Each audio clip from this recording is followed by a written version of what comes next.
Doctor, pues si me permite, voy a presentarlo ya de manera formal. Para todos, él es el licenciado, el médico, Jesús Salvador Sánchez Díaz. Él es licenciado en Medicina por la Universidad Autónoma de Veracruz. Él es especialista en Medicina de Urgencias por el Hospital Juárez. Es especialista en Medicina Crítica por el Centro ABC. También tiene un diplomado en Toxicología Clínica, igual por el Hospital Juárez de México. Tiene maestría en Ciencias de la Educación por el Instituto de Estudios Universitarios de Puebla. Tiene un sinnúmero de diplomados, de artículos escritos. Tiene su propia asociación que se llama Ácido Base. Hoy por hoy, desde el 2015, se encuentra encargado de la terapia intensiva del Hospital General de Pemex, de aquí del puerto de Veracruz. Desde el 2015 también es médico adscrito a la terapia intensiva en la UMAE número 14, en el Centro Médico Nacional Adolfo Ruiz Cortines. Y en este 2022 ingresó al Sistema Nacional de Investigadores como investigador nivel 1. Cuenta con múltiples certificados y un amplio conocimiento en el manejo del paciente crítico. Doctor, pues sin más preámbulo, bienvenido. Los micrófonos son todos suyos. Muchas gracias. Pues gracias por la invitación. Qué bueno que nos pudimos organizar para estar este viernes juntos y platicar un poco de ventilación mecánica. Voy a compartir la clase.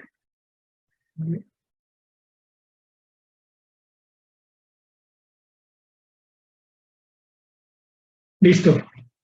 Bueno, pues agradezco la distinción, agradezco que me hayan considerado para poderlos apoyar con esta plática. Vamos a hablar de ventilación mecánica. Básicamente me voy a enfocar en la programación inicial. La ventilación mecánica tiene muchos puntos en la atención del paciente, el comienzo, las posibles necesidades que vaya teniendo el paciente en el transcurso de la enfermedad y el retiro de la ventilación mecánica propiamente. Cada una pudiera ser un tema, pero vamos a enfocarnos en la programación inicial. Es de vital importancia que todo el personal de salud, personal médico, personal de enfermería, personal encargado de los servicios de inhaloterapia, tengan la facilidad para programar un ventilador mecánico. Realmente, cuando empezamos en esto de la medicina crítica, en esto de las áreas afines, como es unidades de cuidados intensivos coronarios u otras terapias intensivas, nos llegamos a tener cierto miedo al ventilador. La realidad es que la programación del ventilador mecánico es un protocolo ya bien hecho, ya bien conocido, descrito por personas que saben mucho de ventilación mecánica, y lo único que tenemos que hacer es seguir ese protocolo. Vamos a revisarlo. Como preámbulo vamos a comentar que el 40% de los pacientes que ingresan a una terapia intensiva van a requerir ventilación mecánica. Eso ya es un punto importante. Prácticamente 1 de cada 2 pacientes van a tener la necesidad de ser ventilados, ¿sí? La mayoría de las veces estos pacientes nosotros los recibimos en terapia intensiva o en las áreas afines, en este caso el servicio de urgencias, e incluso en hospitalización. Es importante que nosotros tengamos el conocimiento para poder programar el ventilador y darle la bienvenida al paciente a las diferentes áreas del hospital para que pueda ser ventilado. Y no solo ventilado, pueda ser ventilado, protegido y sobre todo ayudado. En esta referencia bibliográfica encontramos que la principal causa de intubación y de ventilación mecánica es en la enfermedad neurocrítica. El 33% de los pacientes que requieren ventilación mecánica tienen un problema neurocrítico, ya sea secundario a un traumatismo de cráneo, secundario a una hemorragia subaracnoidea, secundario a hemorragias intraparenquimatosas, secundario a cirugías de tumores.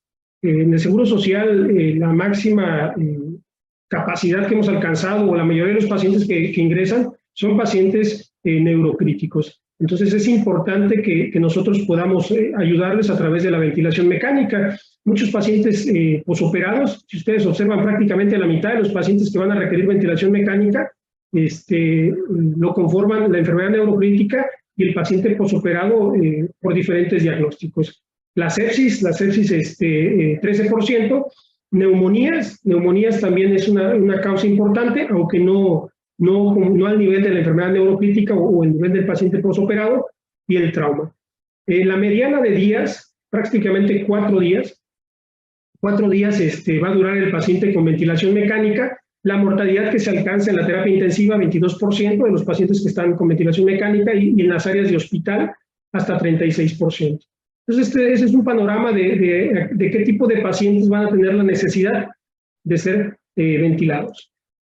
Encontré esta encuesta que se me hizo bastante interesante.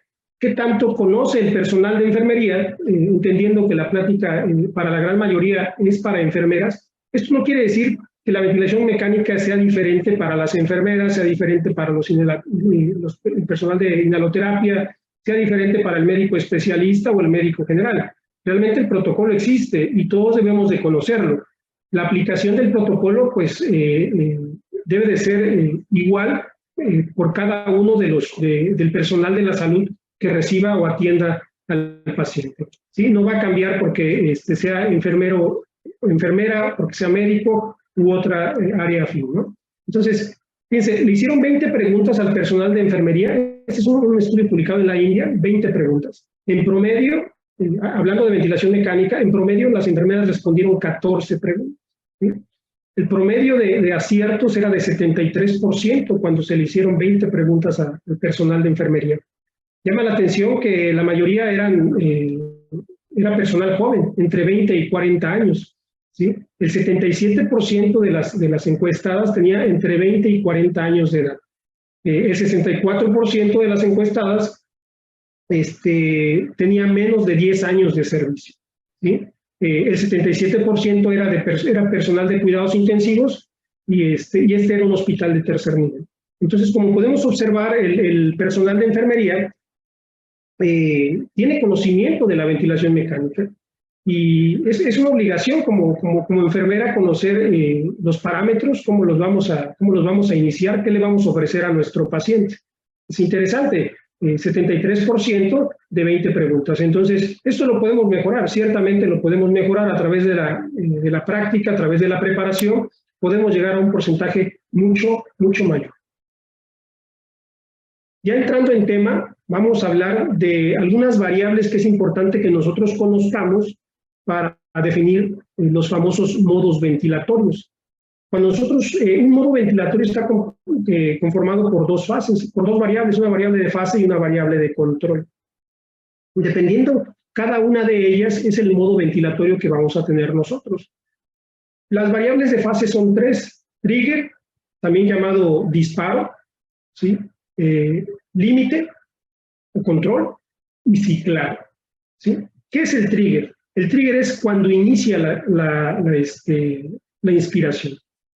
Cuando comienza la inspiración, en ese momento es el trigger o es el disparo. ¿Sí? ¿Quién puede iniciar el trigger?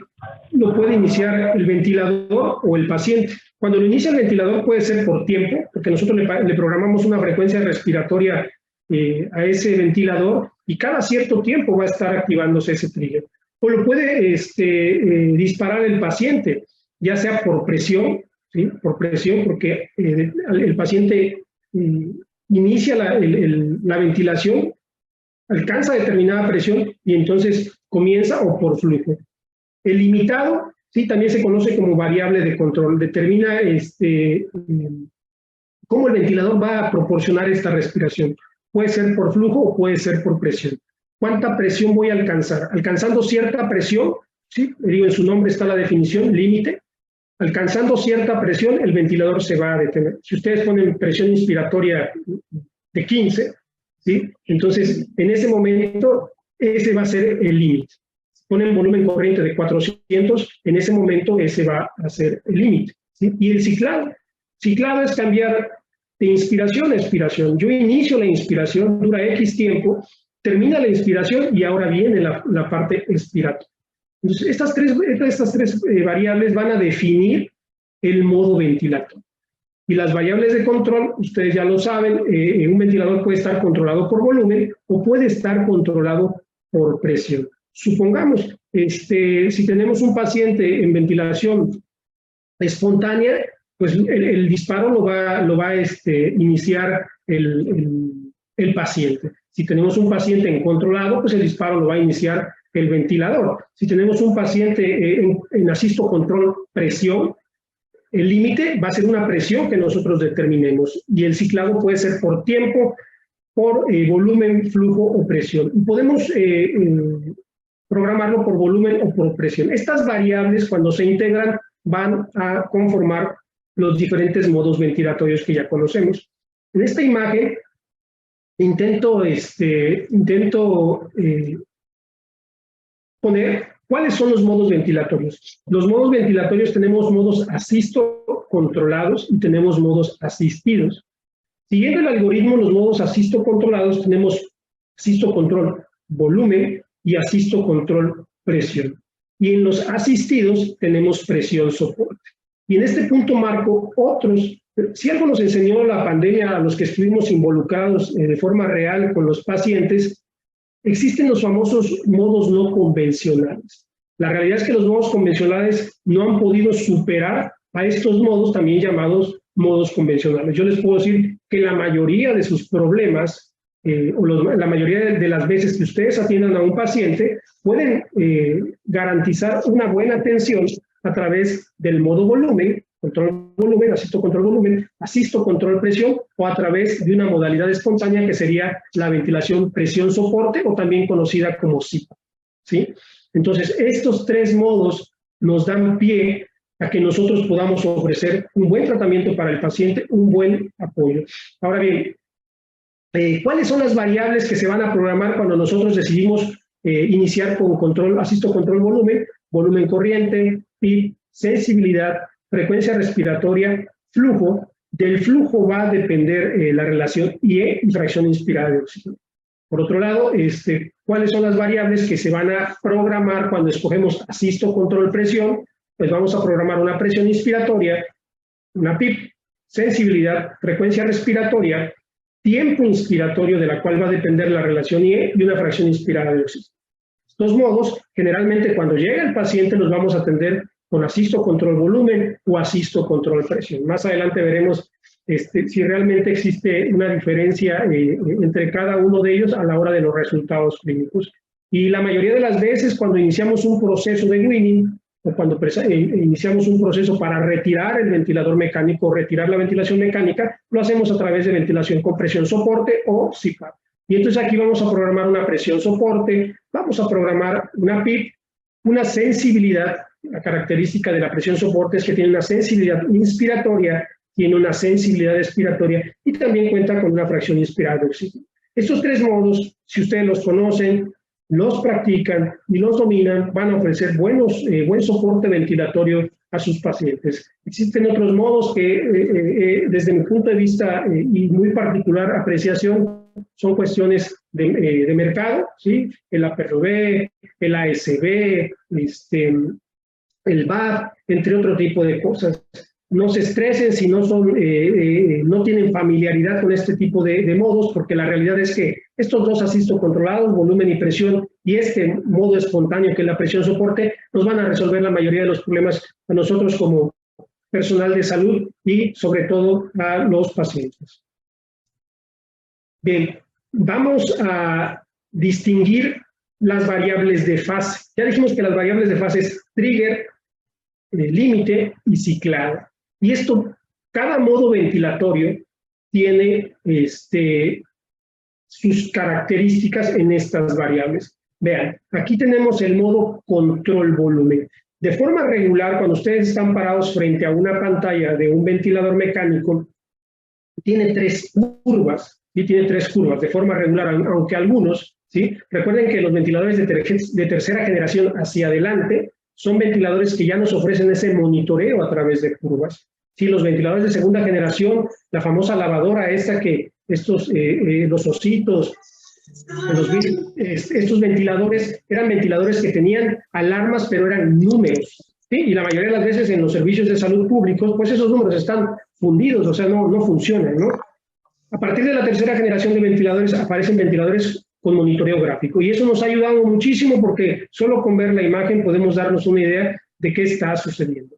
Entonces, de forma general es presión, flujo y volumen. ¿sí? Esas son las tres gráficas que de forma regular nosotros encontramos en un ventilador, ¿sí? Presión sobre tiempo, flujo sobre tiempo y volumen sobre tiempo. Es importante distinguir cada una de estas curvas y diferenciarlas entre cada uno de los modos. Como ustedes pueden ver en control volumen, en la imagen de presión tiempo aparece la famosa aleta de tiburón, ¿sí? Tenemos una onda de flujo cuadrada en control volumen, que ya de forma regular la encontramos de forma desacelerada, pero en esta imagen aparece cuadrada, y tenemos la imagen de volumen tiempo, con cada una con su utilidad muy particular para el monitoreo de la ventilación mecánica. Pero entrando en materia, vemos que el trigger, cuando te programamos el ventilador en asisto control volumen, aquí el trigger, ¿sí?, lo va a disparar tiempo o paciente. ¿Por qué? Porque yo en el control volumen yo le pongo una frecuencia respiratoria y cada cierto tiempo el ventilador lo va a estar disparando. Pero también puede ser que el paciente con un esfuerzo inspiratorio X pueda disparar el ventilador, puede iniciar la ventilación mecánica, y pudiéramos ver una deflexión aquí, ¿sí? Y la sensibilidad que le ponemos a nuestro paciente, aquí habría una deflexión, y eso nos diría que se está asistiendo el paciente. Entonces, el tiempo o el paciente. Bien, el límite, ¿por qué va a estar limitado asisto control volumen? Por el flujo. Yo programo flujo de 40, 45, 50, y cuando alcanzo ese flujo, ¿sí?, ese va a ser mi límite. Obviamente el flujo va de la mano con X cantidad de volumen, ¿no? Y el ciclado va a estar determinado por volumen. Vean, aquí tenemos una fase inspiratoria, aquí cicla el paciente, cambiamos de inspiración a expiración. Entonces el asisto control volumen, el trigger es por tiempo paciente, el límite es el flujo, y el ciclado es por volumen.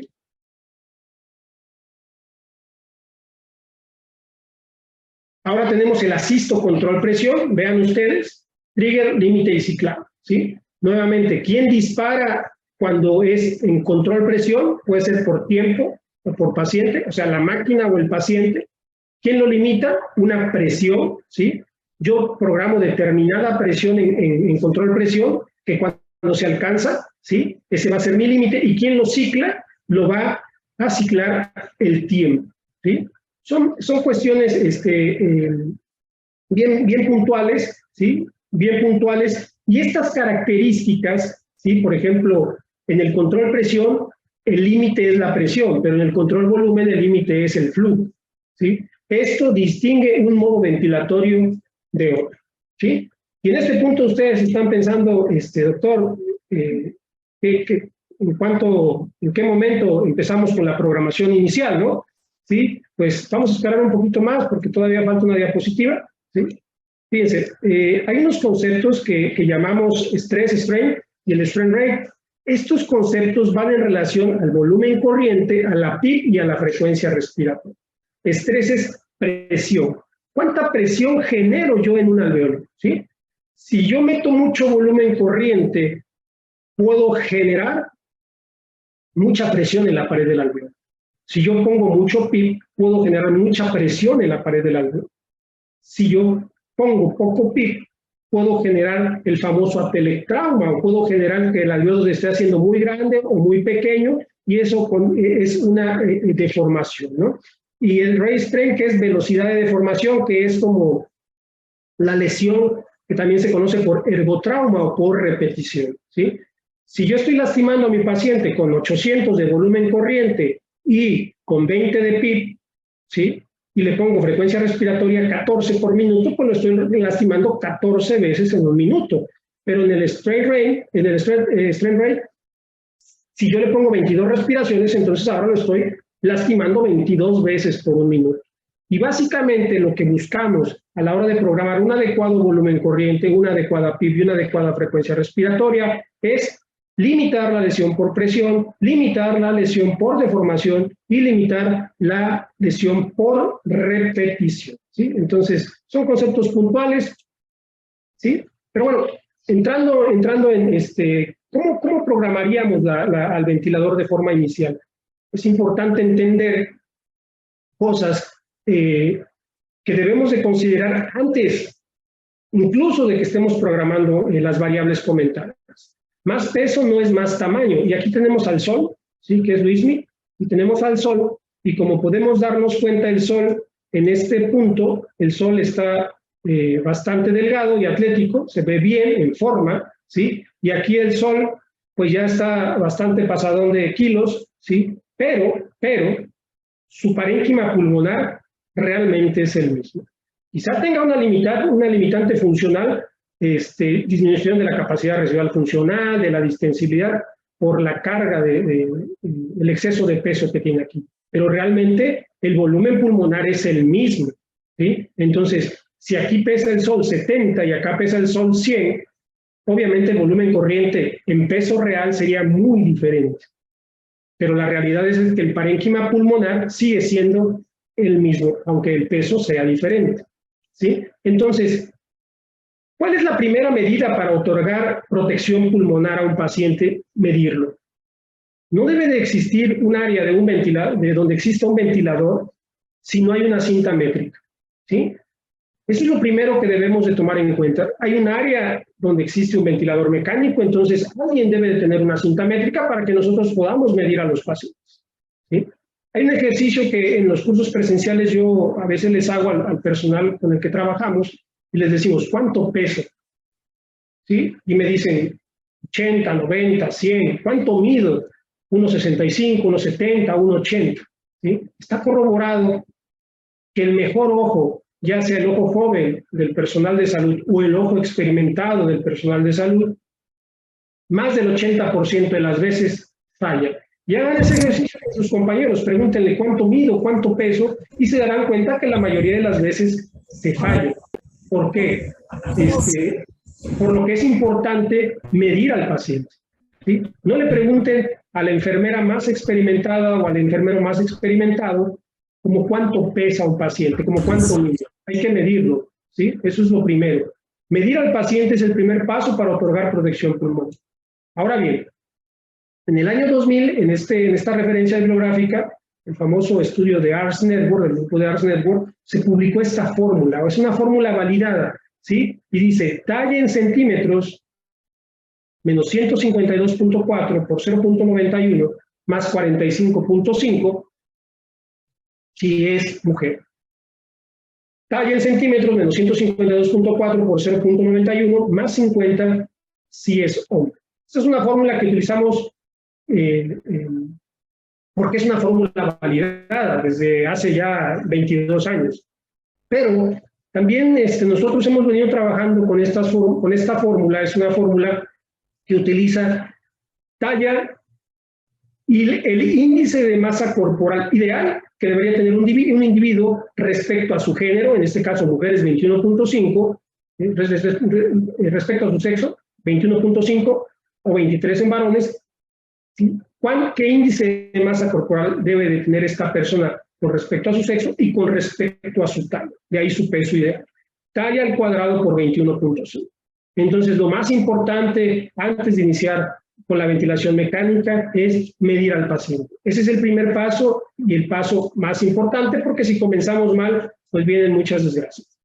Ahora bien, aquí está la imagen de un servidor, ¿sí? Aquí está la imagen de un servidor y vamos a hacerlo, ¿sí? Porque a veces hay un problema con esto de qué fórmula empleamos. Veamos, un servidor mide 1,76 y pesa 83 kilos, estoy un poco pasado de peso, pero este año haremos algo respecto a eso. Vean, talla al cuadrado por 23, por ser varón. Entonces, siguiendo el ejemplo, en este punto, 1.76 por 1.73, 3.0976. Esto es lo que me sale de talla al cuadrado, por 23, y mi peso ideal sería de 71.25. ¿Sí? Pero yo voy a utilizar, yo soy un poquito más, o alguien es un poquito más ortodoxo, un poquito más exigente en esta situación de la fórmula, y pretende utilizar la fórmula validada de Ars Network. Y utiliza esta fórmula, talla en centímetros, menos 152.4 por 0.91, más 50, porque en este caso, pues, su servidor pues es varón o es hombre. 176 ahí en centímetros, menos 152.4 es igual a 23, 23.6 por punto 91, 21.76, 21.47, esto más 50 sería 71.47. La realidad es que son decimales la diferencia, son decimales, ¿sí? La limitante que yo le observo a esta es que ponen una talla de 152.4. No es infrecuente que en nuestro medio encontremos mujeres más bajitas de 152.4. Entonces de repente tenemos una señora que mide 1.45 o 1.50, pues ya ahí no aplicaría la fórmula, ¿sí? O de repente ustedes como intensivistas o especialistas en la atención del paciente grave en las diferentes áreas, les habla su amiga de pediatría, oye, tengo un pediátrico y el ventilador se apagó y quiero reiniciarlo, quiero iniciar la ventilación mecánica nuevamente, pues esta fórmula en un chamaco de 10 años, o en un chamaco de 12 años, o en un chamaco de 5 años, tal vez no aplique, ¿sí? Y pueda yo utilizar esta talla al cuadrado por 23 si es hombre o por 21.5 si es mujer. Esta aplica de forma indistinta, independientemente de si mide menos de 152.4. Ese sería el punto número 1, ¿sí? Ahora, entrando en el modo asisto control volumen, esta es una imagen de un ventilador Puritan Bennett 840, ¿sí? Tenemos un Puritan Bennett 840. ¿Qué variables vamos a programar en un modo ventilatorio asisto control volumen? Vamos a programar volumen corriente, vamos a programar PIP, vamos a programar sensibilidad, frecuencia respiratoria, flujo, y el flujo no se terminará la relación IE, y vamos a programar FiO2. Lo primero que vamos a hacer es programar el volumen corriente. Entonces vean, en este Puritan Bennett tenemos un volumen corriente aquí, esta tecla, 400, tenemos la PIP por acá, 5, tenemos la sensibilidad que está por flujo en 2, tenemos la frecuencia respiratoria en 18, tenemos el flujo en 44 y una FiO2 en 80%. Esta es la pausa inspiratoria, les comentaré más adelante, realmente no es necesario iniciar o comenzar la programación de un ventilador con una pausa inspiratoria. Y por acá tenemos la onda de flujo, que en este caso el ventilador Puritan Bennett, el 840, nos da la oportunidad de que sea una onda de flujo desacelerada o cuadrada. Bien. La primera variable que vamos a programar en asisto control volumen va a ser el volumen corriente. Y vamos a dividir los pacientes en dos. Con SDRA, SIRA, ¿sí? Problema pulmonar grave, ¿sí? Y sin SDRA, ¿sí? Aquí podemos tener estos, con SDRA vamos a poner el ejemplo de los pacientes con neumonía por COVID, ¿sí? Y sin SDRA, ese paciente que le hicieron hemicolectomía, y que salió intubado de quirófano, y lo vamos a recibir en la terapia intensiva. Cuando el paciente tiene problema pulmonar como SDRA o una neumonía grave, se pueden programar de 4 a 8 mililitros por kilo de peso de volumen corriente, en promedio 6. En promedio 6, y comenzamos con 6, esa es mi recomendación. Y sin SDRA, ¿sí? Este paciente que viene de quirófano, posoperado de la hemicolectomía, que sale intubado del quirófano, entre 6 y 10. Entre 6 y 10, en promedio 8 mililitros por kilo de peso. Esa sería mi recomendación. Con SDRA, SIRA o problema pulmonar, la neumonía por COVID, 6. Sin SDRA, ese paciente postquirúrgico, ese paciente neuroquirúrgico, ¿sí? En promedio 8. ¿Sí? Y vamos a hacer el ejemplo con un servidor, como les comenté hace algunas diapositivas. Mi peso ideal serían 71 kilogramos. Yo peso 83, pero mi peso ideal por mi talla es 71 kilogramos. Si tengo problema pulmonar o SDRA, neumonía por COVID, esperemos que no, toco madera, 71 por 6, 426 me corresponderían si tengo problema pulmonar. Por otro lado, se me hace hemicolectomía y salgo intubado de quirófano, 71 por 8, 568. ¿Sí? Obviamente, el hecho de que excedamos los volúmenes corrientes nos puede dar a lesiones por estrés, por strain, por deformación. Y también el hecho de que programemos en ese paciente que no ocupa volúmenes corrientes tan bajos, por ejemplo, el postquirúrgico, puede hacer que el paciente tenga mayor incidencia o mayor frecuencia de asincronías, ¿sí? Entonces, esa es la primera variable. Segunda variable a programar va a ser la PIP. Cada tecla que les voy a comentar, cada botón, realmente a través del tiempo ha sido materia de debate, de controversia. Lo intento hacer de forma puntual y sobre todo práctica para que seamos pragmáticos a la hora de la ejecución. Y vean, con SDRA, o SIRA, neumonía por COVID, podemos dejar entre 8 y 12 centímetros de agua de PIP, ¿sí? En este paciente sin SDRA, paciente postquirúrgico, le podemos dejar entre 5 y 8. Argumentado a través de estas dos bibliografías, realmente puede haber discusión, que si más, que si menos, existen diferentes, N cantidad de formas de titular la PIP, ¿sí? Está la famosa tabla de Art Network. La realidad es que estos dos parámetros, estos dos rangos nos facilitan mucho la ejecución. Aquí yo nada más resaltaría dos puntos importantes. El primero es el paciente con obesidad. El paciente que tiene IMC por arriba de 30, yo comenzaría con 8. Si no tiene problema pulmonar, yo comenzaría con 8 de entrada, ¿sí? Y el paciente que tiene SDRA, pues con obesidad yo comenzaría de entrada con 10. Y el otro es el paciente con shock hipovolémico. Digo, si llega un paciente y está en la terapia intensiva, llega y no es infrecuente que llegue y estén sangrando los drenajes, y yo le estoy conectando un ventilador y le voy a poner 8 porque tiene IMC más de 10, pues recordando que la precarga se ve afectada con la PIP, ¿no? Tal vez ese paciente con shock hipovolémico, con datos de sangrado, inestabilidad hemodinámica, tal vez 3 en lo que recuperamos a ese paciente que está hipovolémico, ¿sí? Esas serían las situaciones puntuales. Y la tromboembolia pulmonar diagnosticada, recordando que hace interacción cardiopulmonar, pues tal vez ahí ocupemos un término que se llama CIP o 0 de PIP. Pero esas son situaciones ya de cada patología. Pero de forma regular, estas dos variables nos dan bastante margen para trabajar. Ahora bien, la sensibilidad es otro botón que nosotros programamos. La sensibilidad puede ser, ¿qué es la sensibilidad? La respuesta del ventilador respecto al esfuerzo del paciente. La sensibilidad puede estar determinada por presión, que sería en negativo, o puede estar determinada por flujo. El ventilador siempre tiene disponible por lo menos 1 a 3 litros de flujo, más lo que haga el paciente para que se dispare esa respiración o para que se inicie la ventilación. La realidad es que ya casi no utilizamos sensibilidad por flujo, ya casi no utilizamos sensibilidad por presión, ya casi no la utilizamos. Lo más común es que utilicemos sensibilidad por flujo. Mi recomendación es dejar 2 a 3, nunca dejen 1, porque a veces el movimiento de los circuitos, el puro latido cardíaco pueden hacer que esté disparando el ventilador, iniciando la inspiración, y esto favorecería a la asincronía paciente-ventilador. Por lo menos 2, entre 2 y 3 es un muy buen número.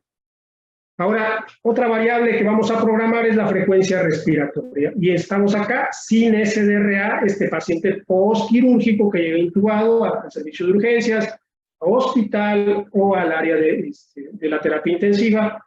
Le podemos dejar una frecuencia respiratoria normal, ¿sí? De 14 a 18 respiraciones por minuto, sin problema, ¿sí? La frecuencia respiratoria siempre va de la mano con el flujo. Si movemos la frecuencia respiratoria, vamos a mover el flujo para determinar una relación IE, ¿sí? Si yo tengo menos frecuencia respiratoria, voy a hacer flujos más bajitos. Tener flujos más elevados. Y de este lado, el paciente con SDRA o paciente con una neumonía grave por COVID, puedo tener entre 18 y 28 respiraciones por minuto. Y quisiera yo comentar que en esta bibliografía se comenta que respiraciones por arriba de 26 se asocian a driving pressure por arriba de 15. En este texto, 26. En este 26.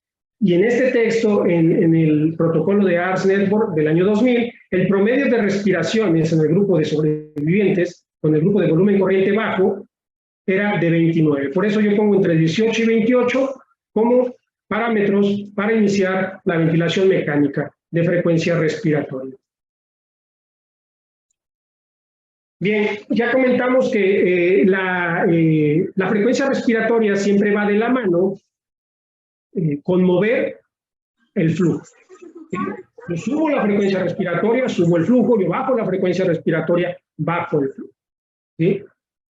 Y la onda de flujo puede ser de 3 características. Por ahí ponen una cuarta que sería la ascendente. La realidad es que casi no la vemos, casi no la utilizamos.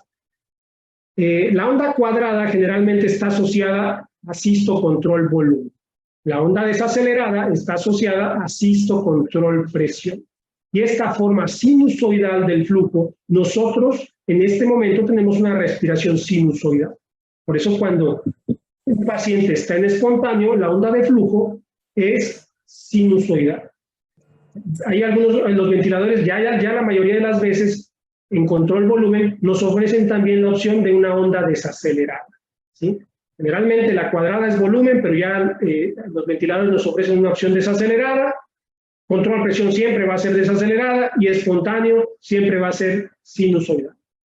Ahora, más frecuencia respiratoria, más flujo. Ya programé el volumen corriente, ya programé la PIB, ya programé la sensibilidad, ya programé la frecuencia respiratoria y estoy en la variable flujo. ¿Cómo voy a programar la variable flujo? Entre 30 y 60 litros minuto. ¿Cuánto flujo le voy a dejar?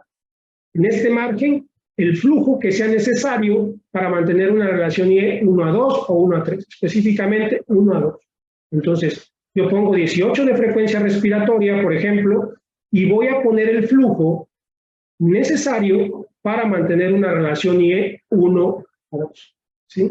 Por ejemplo, si yo pongo una frecuencia respiratoria de 18, tengo un flujo de 35, por ejemplo, y mi relación IE está 1 a 1.5, pues yo subiría el flujo, ¿sí?, a 45 para que mi relación IE fuera 1:2. Y de este lado, pues el efecto contrario, ¿no? Si yo tengo una frecuencia respiratoria de 18 y un flujo de 50 con una relación IE 1:4, pues le bajaría el flujo a menos de 50, tal vez a 35, 38, para que mi relación IE estuviera 1:2. Bien. Y la otra variable o la otra tecla a programar es el FiO2. ¿Sí? ¿Qué FiO2? Algunos dicen comienza con 100 y le vas bajando, algunos dicen comienza con 60 y le vas bajando. Hay que contextualizar al paciente. Nosotros cuando intubamos a los pacientes con COVID, pues de forma regular, sabiendo que eran pacientes con un SIRA grave, con un SDRA grave, empezábamos al 100% y veíamos qué tanta oportunidad nos daba el paciente de ir disminuyendo esta variable. Si no tiene problema pulmonar, es un paciente postquirúrgico, pues obviamente no voy a empezar con el FiO2 al 100%, tal vez al 60%, y voy viendo si requiere más o menos FiO2. ¿Y de qué va a depender? Mi objetivo será mantener una saturación periférica entre 92 y 96%, y ya que tengamos la gasometría, una presión arterial de O2 entre 60 y 100 milímetros de mercurio, siempre intentando, siempre que se pueda, tener fracciones inspiradas de oxígeno menos del 60%, porque pues esto va a disminuir la producción de radicales libres. ¿Sí? La pausa inspiratoria, de forma regular, la pausa inspiratoria la ocupamos, en los ventiladores traen una pausa inspiratoria, parte de la tecla que se ve en la pantalla, trae una pausa inspiratoria para medir la presión meseta, que es la presión al final de la inspiración. ¿Sí? Pero cuando nosotros hacemos la programación inicial, realmente no es necesario dejarle una pausa inspiratoria. Que la pausa inspiratoria va de 0.5 a 1, pero la realidad es que no es necesario durante la programación inicial. Entonces, en este punto, entendemos que la programación inicial es volumen corriente, ya vimos, con o sin problema pulmonar, con o sin SDRA, PIB, con o sin SDRA, sensibilidad, frecuencia, que puede ser por presión o por flujo, en la actualidad más la utilizamos por flujo, frecuencia respiratoria con o sin SDRA, el flujo, más frecuencia respiratoria, más flujo para mantener una relación I normal, menos frecuencia respiratoria, menos flujo para mantener una relación I. Y una fracción inspirada de oxígeno que nos permita mantener una saturación periférica entre 92 y 96% o una presión arterial de oxígeno entre 60 y 100 milímetros de mercurio, evitando la hipoxemia, menos de 60 milímetros de mercurio, o la hiperoxemia, más de 100 milímetros de mercurio, porque como sabemos, los dos extremos son de cuidado o son malos. Una vez que nosotros ya programamos la ventilación mecánica, una vez que ya está programado nuestro ventilador mecánico, una vez que determinamos la programación inicial, ¿qué sigue? ¿Qué corresponde? Evaluar protección pulmonar. Esta es una curva de presión-tiempo en un modo controlado por volumen y vemos no rebasar presión pico. La presión pico no debe ser mayor a 35 centímetros de agua. ¿Sí? Ese es un punto importante, entendiendo que esta es la presión pico. Otro punto más fino pues es la presión meseta. ¿Sí? La presión meseta, también llamada presión plateo o presión alveolar, hacemos una pausa inspiratoria con el botón de pausa inspiratoria del ventilador, que por lo menos dure entre 2 y 3 segundos, y medimos la presión al final de la inspiración, la cual no debe ser mayor a 27 centímetros de agua.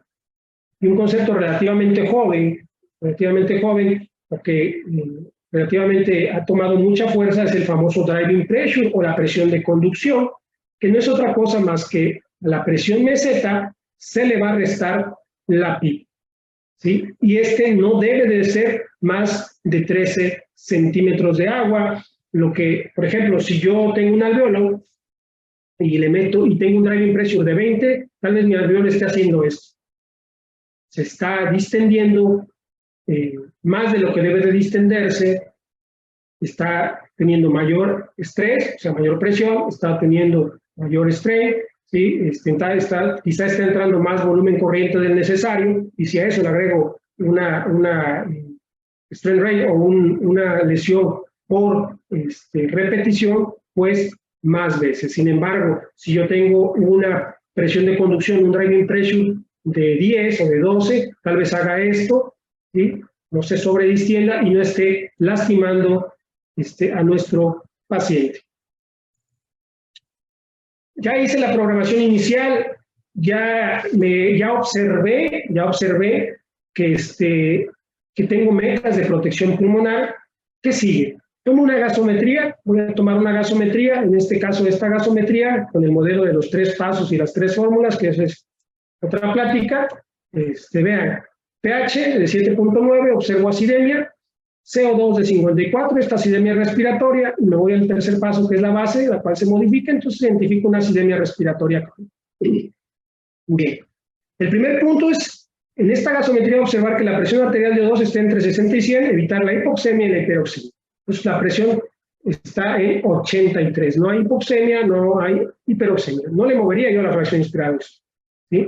Pero este CO2 de 54 puede utilizar esta fórmula, frecuencia respiratoria, modificar la frecuencia respiratoria a través de esta fórmula para hacer barrido de CO2. Siempre y cuando este barrido de CO2 no interfiera con las metas de protección pulmonar, porque muchas de las veces buscando un CO2 normal, podemos evadir, ¿sí?, las metas de protección pulmonar y eso no es bueno. Puede ser con frecuencia respiratoria, ¿sí? Acá está frecuencia respiratoria, presión de CO2 actual por frecuencia respiratoria actual entre PCO2 deseado. Puede ser con volumen minuto, aquí ponen volumen minuto y acá en lugar de frecuencia respiratoria ponen volumen minuto, o puede ser con volumen corriente aquí, volumen corriente acá. La realidad es que no es necesario movilizar el volumen corriente, es de las variables que menos modificamos, pero sí la frecuencia respiratoria es un poquito más común. Vamos a hacer un caso clínico, para que me vayan siguiendo, me van a ir siguiendo con respecto a esta paciente. Miren, esta fue una mujer que ingresó al servicio de terapia intensiva, a uno de los hospitales donde un servidor trabaja, y 61 años con antecedente de hipertensión arterial, insuficiencia respiratoria aguda, neumonía adquirida en la comunidad grave por COVID. Y vamos con el paso número 1, que es peso ideal. Aquí dice que la paciente medía 1,68 y pesaba 80 kilogramos. Obviamente ponerle 80 kilogramos en peso real sería lastimoso para la paciente. Talla por 21.5 porque es mujer. 1.68 por 1.68 por 21.5, su peso ideal sería de 60.5. ¿Sí? Eso sería la primera meta de protección pulmonar, 60.5. Volumen corriente es una paciente evidentemente con problema pulmonar, oxira o SDRA grave por neumonía por COVID, entonces 60.7 por 6, ¿sí? Yo a esta paciente de entrada le programaría 365 mililitros de volumen corriente. Sería la primera variable a programar. Ahora me voy con la PIP. Con problema pulmonar dijimos que entre 8 y 12, ¿sí? Esta es una paciente con un índice de masa corporal elevado. Le voy a dejar, y SDRA, le voy a dejar 10 de PIP. Este es un caso real que tuvimos nosotros, se le dejó 10 de PIP. ¿Sí? Es una paciente con problema pulmonar. Pues vamos a las siguientes variables. ¿Vean? Sensibilidad, que el ventilador generalmente nos da la sensibilidad por flujo. Le dejamos 2 litros de sensibilidad. Frecuencia respiratoria, la paciente con problema pulmonar, SDRA grave secundario al COVID, más de 18 o menos de 28 respiraciones por minuto, le dejamos 18, eso fue lo que decidimos. Pueden ustedes comenzar con 20, 22. Eso es algo que en la práctica se va tomando la decisión. Nosotros decidimos 18. Con 18 respiraciones buscamos qué flujo necesita esta paciente entre 30 y 60 para que yo le pueda otorgar una relación IE 1:2 y quedó con flujo de 40 litros. ¿Sí? Esta fue la programación inicial en nuestra paciente. ¿Sí? Aquí está el ventilador, observen. Tenemos volumen corriente de 365, tenemos PIP de 10, tenemos sensibilidad de 2 acá, ¿sí? Frecuencia respiratoria de 18 y para mantener una relación IE 1:2, el flujo era de 40. Ocupaba 80% de FiO2 para mantener una PO2 entre 60 y 100. ¿No? ¿Okay? Pico de 24, estoy en metas. Meseta de 22, estoy en metas.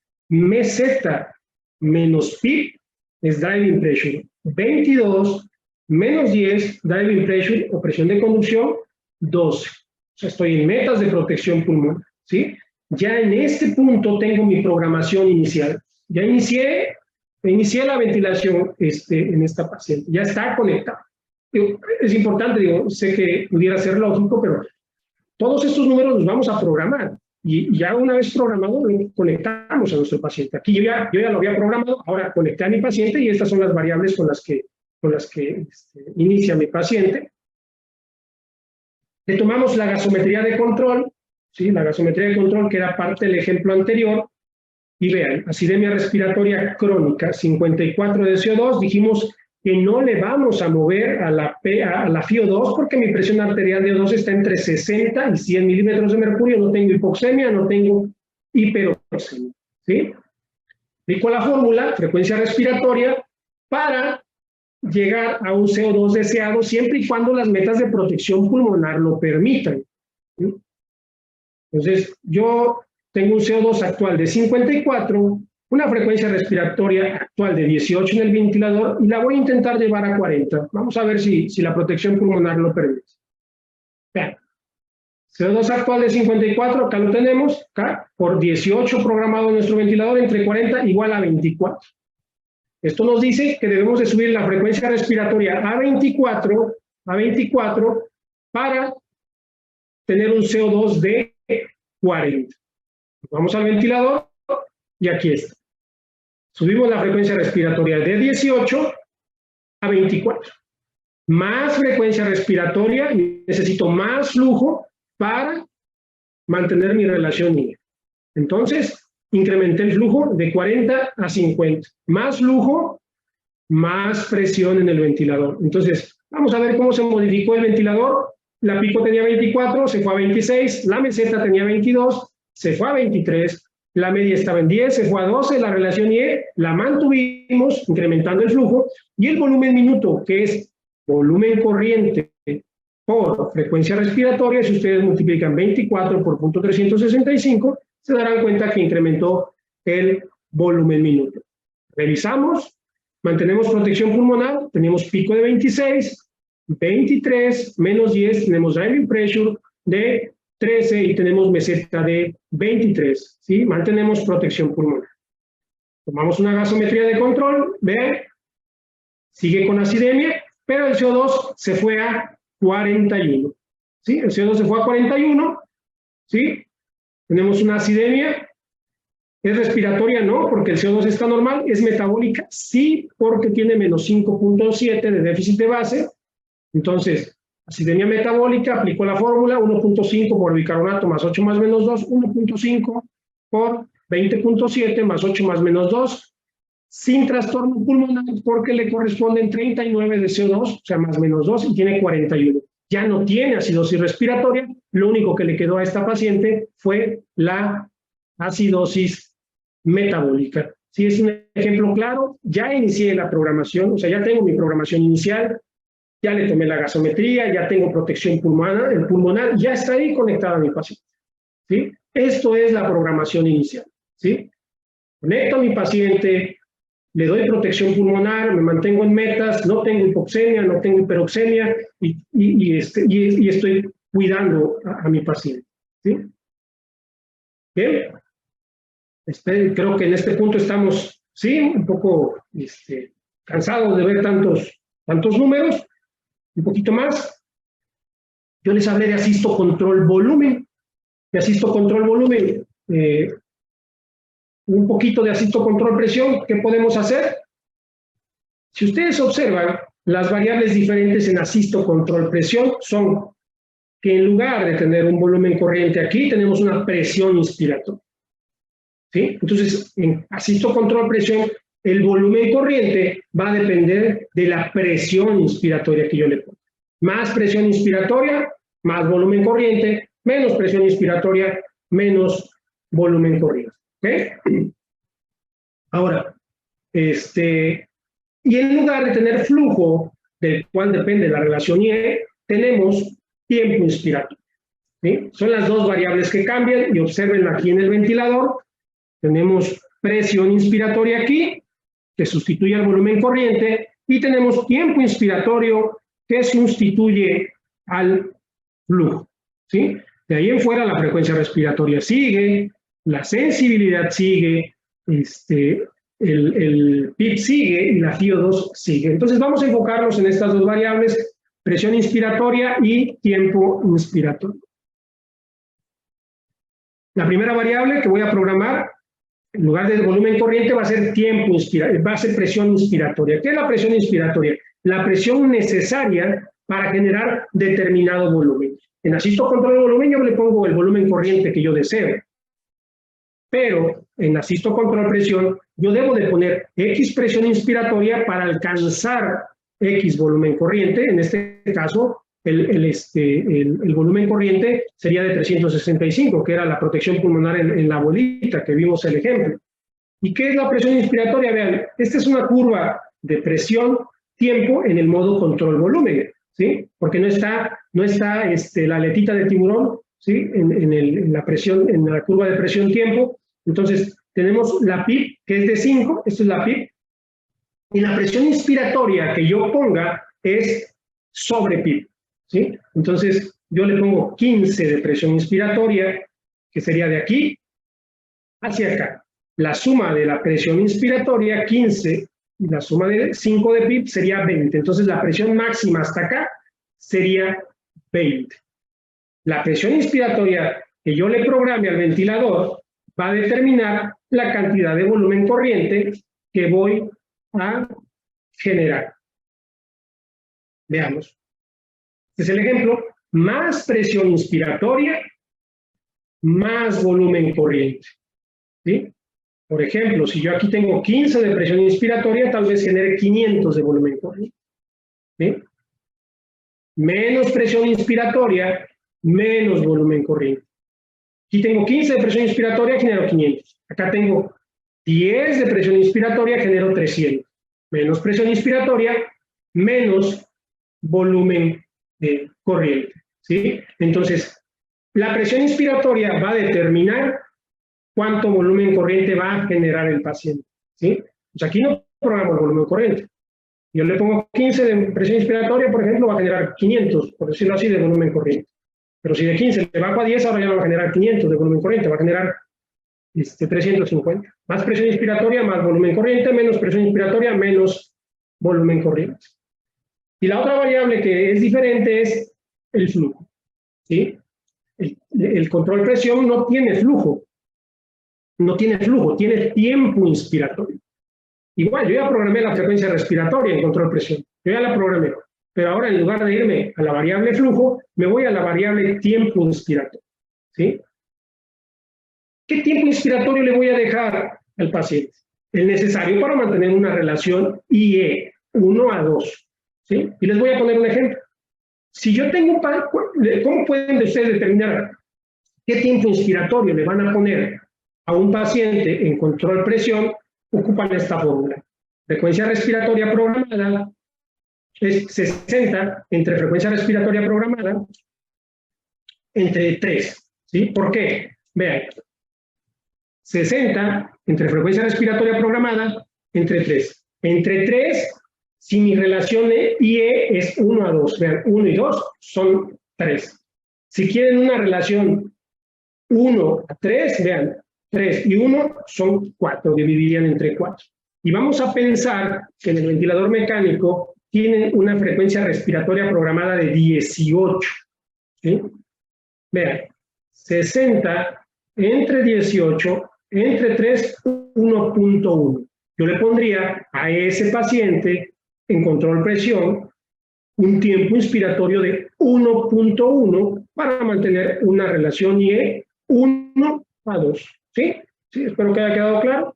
Una fórmula 60 entre frecuencia respiratoria programada entre 3 para mantener una relación IE 1:2. Ese es el tiempo inspiratorio que van ustedes a aplicar. Y si quisieran que la relación IE fuera 1:3, 60 entre la frecuencia respiratoria programada, siendo 18 el ejemplo, entre 4. Le pondré un tiempo inspiratorio de 0.83. ¿Sí? Todas las demás variables se programan igual que asisto control volumen. La distinción de asisto control presión es la presión inspiratoria, de la cual depende el volumen corriente. ¿Sí? Dependiendo qué tanta cantidad de presión inspiratoria ponga yo, es lo que voy a generar de volumen corriente. Y el tiempo inspiratorio, ya una vez que yo programé la frecuencia respiratoria, el tiempo inspiratorio es el que va a determinar que yo tengo una relación IE 1:2. ¿Cuánto le voy a poner de tiempo inspiratorio? Recuerden la fórmula 60, hablando de 60 segundos en un minuto, entre la frecuencia respiratoria programada, entre 3, si quieren una relación IE 1:2. ¿Qué es mejor? Asisto control volumen, asisto control presión. Veamos.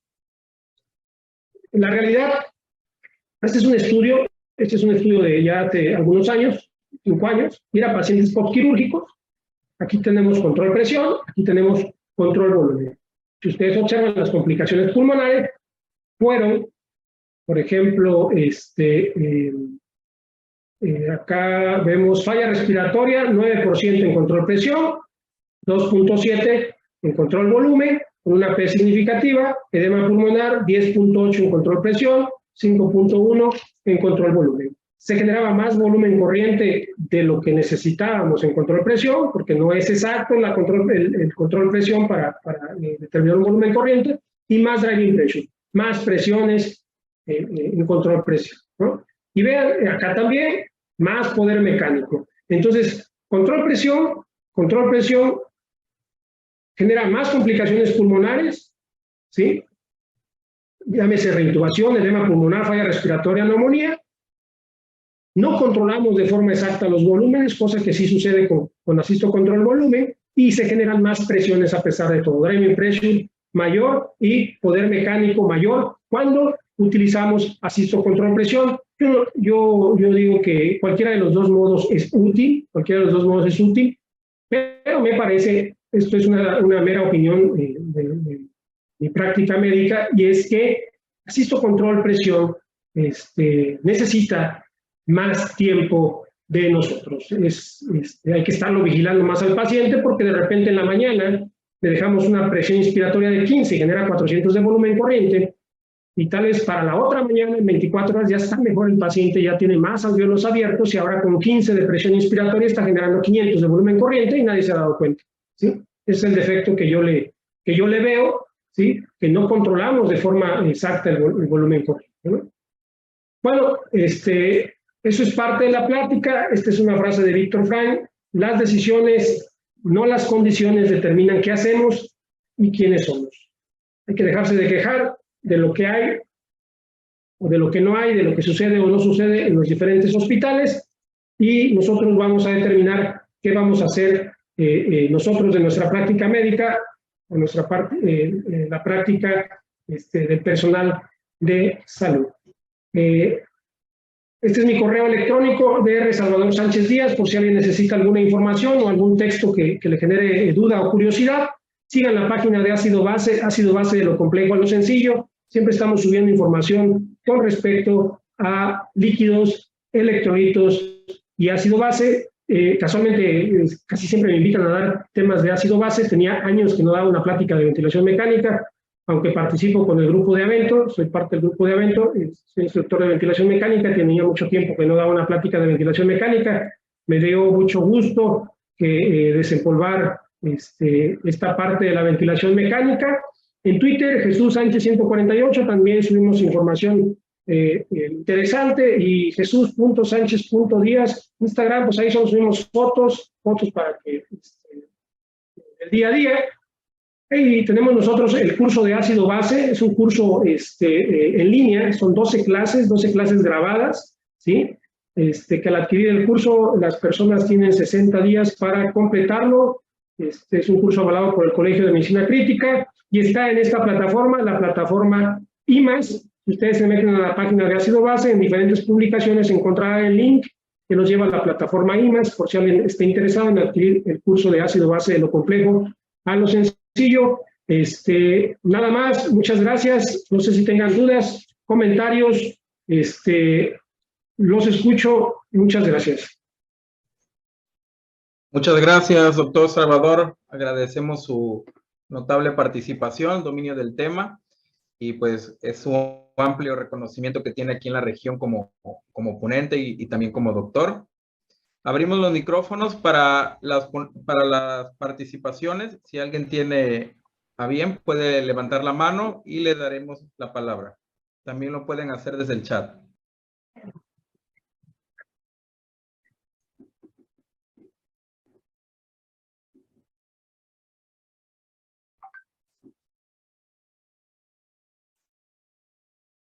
Ok, doctor, tenemos la primera pregunta que nos hacen llegar. Precisamente como es reconocido usted experto en gasometrías, nos pregunta si hay alguna cifra recomendada para el número de gasometrías que se debe de tomar en un paciente en una guardia en ventilación mecánica, y qué determina o cada cuánto se debe de tomar una gasometría en el mismo. Sí, recuerden que bueno, yo casualmente hablo mucho de gasometrías, pero tomo pocas gasometrías. Buscaba yo en la RAE, que es la Real Academia Española de la Lengua, la definición de necesidad, ¿sí? Y necesidad es aquello a lo cual no nos podemos resistir, ¿sí? O que no hay otra forma, ¿sí? Entonces, realmente, tanto en la vida como en la medicina, en este caso, ¿sí? En los hospitales no debería de existir la rutina, ¿sí? Hay que ver la necesidad del paciente. Yo siempre les digo, ¿qué quieres ver en una gasometría? Quiero ver cuánto tiene de oxigenación, ¿no? Y pues si estás saturando 98%, o sea, mejor bájale la FiO2 porque estás por arriba del 96%. No sería necesario, ¿no? ¿Sí? Si yo hago una intervención puntual con el CO2, tenemos los capnógrafos, tomando en cuenta que a veces el espacio muerto generado por la lesión pulmonar puede darnos valores bastante distintos, ¿sí? Pero pudiéramos apoyarnos con el capnógrafo, pero de otra manera, si pudiera ser el CO2, pudiéramos utilizarla por necesidad. Y hoy en día tenemos la opción de la gasometría venosa periférica, que se está tomando muchísima fuerza, la parte metabólica, incluso la de CO2 es bastante útil. Cada cuánto ustedes necesitan una gasometría, la necesidad del paciente, de su servicio, lo va a determinar. Yo no les puedo decir cada 2 horas, cada 4 horas, cada 6 horas. Hay que ser juicioso, ser empático con el enfermo y ver si realmente la necesita. Yo a veces le digo, tomas una gasometría y la procesas en 1 hora, pero realmente no la necesita. Y tomas una gasometría y no haces una intervención con el resultado, pues realmente no la necesitaba, ¿no? Entonces, sí depende mucho del contexto clínico de cada enfermo. Muchas gracias, doctor, por su pregunta. Ahora sí hay varias preguntas en el chat. Espero que nos pueda seguir apoyando. Deyanira nos pregunta, anteriormente la literatura nos decía que el modo ventilatorio por presión era recomendable solo para pacientes con obesidad. ¿Qué tan real es esto en la actualidad? No, o sea, la realidad es que el paciente con obesidad tiene cosas muy particulares, ¿no? Digo, el hecho de la masa abdominal empuja los pulmones hacia arriba, esto disminuye la capacidad residual funcional, disminuye el volumen de reserva respiratoria, el volumen residual, disminuye la distensibilidad, que es más difícil ventilarlos, pero la realidad es que no hay un modo exclusivo para ventilar a un paciente. Hay preferencias, ciertamente, hay preferencias, ¿sí? Preferimos ventilar a un paciente con EPOC en control volumen. Eso es una preferencia y es lo recomendable. Estoy seguro que es la mayoría, no la totalidad, ¿no? No me parece, o por lo menos no tengo documentado, que exista un modo exclusivo para un enfermo o para una enfermedad. O sea, son recomendaciones donde la mayor frecuencia es X o Y.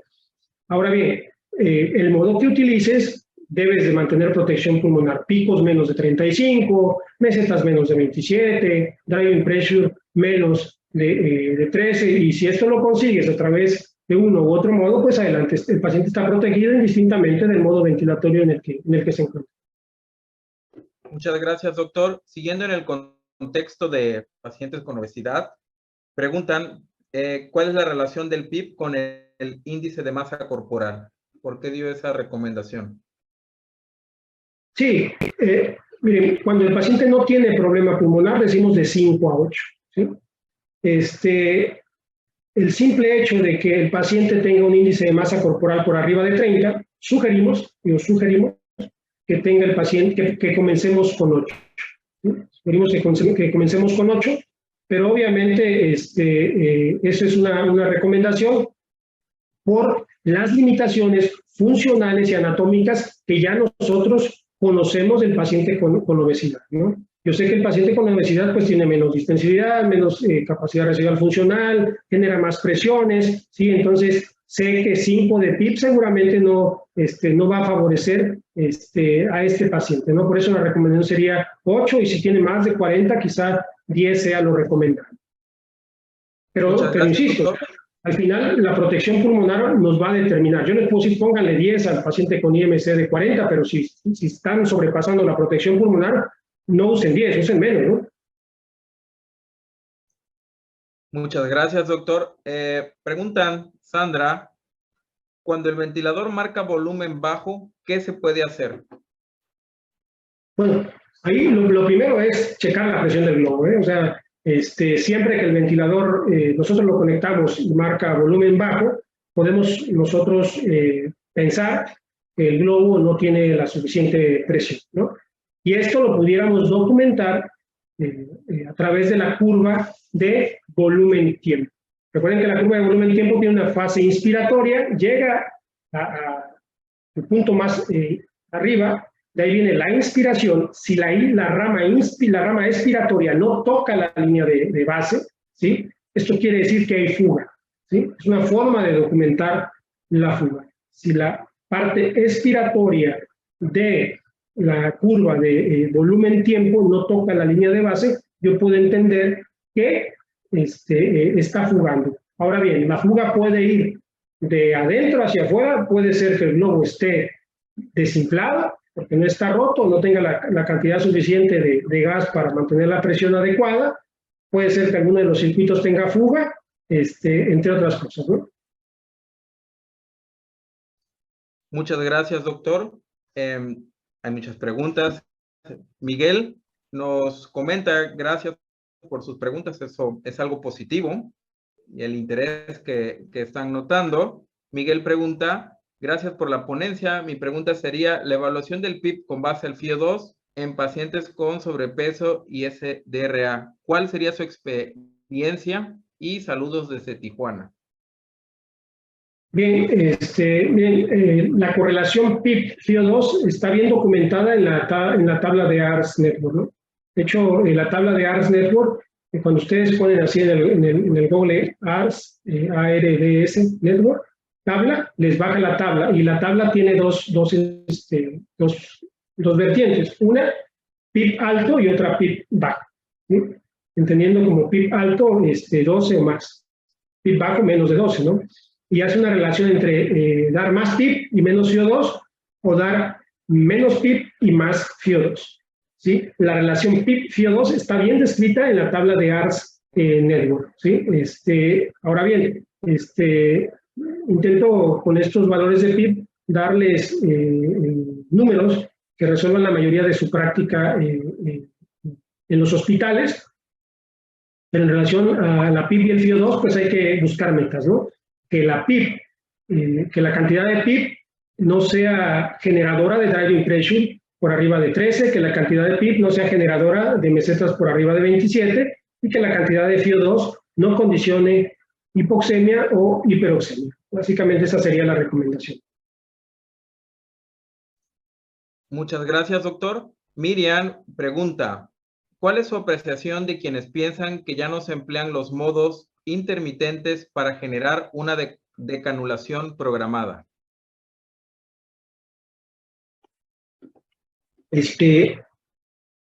Bueno, yo egresé de la especialidad hace 9 años y ya en ese entonces se decía que no se utilizara SIMD. La realidad es que no lo utilizamos y esto, cuando hablamos de plática de retiro de la ventilación mecánica, Winnie, ya existen textos bien puntuales donde el SIMB puede incrementar el riesgo de reintubación y puede incrementar el riesgo de mortalidad, ¿no? Comparado contra presión soporte, comparado contra ASB, comparado contra VAP, que son otros modos ventilatorios para retiro de la ventilación mecánica, y siempre SIMB, por lo menos en la estadística o en la parte de números, dice que incrementa complicaciones, en este caso reintubación, e incluso incrementa mortalidad, ¿no? Eso es la literatura médica. Sé que hay gente que lo ocupa, yo en lo personal no lo ocupo, creo que asisto control volumen, asisto control presión y presión soporte son lo más cercano a lo que nos puede resolver la mayoría de los problemas. Muchas gracias, doctor. Hay muchas preguntas, pero también comprendemos su tiempo y por respeto a su tiempo, nos gustaría si nos pudiera facilitar nuevamente su correo para que los participantes puedan hacer llegar las preguntas. De igual manera, a título personal, nos gustaría que volviera a recomendar a las páginas para que se inscriban en su curso de ácido base, así como la promoción de su libro. Sí, por aquí les...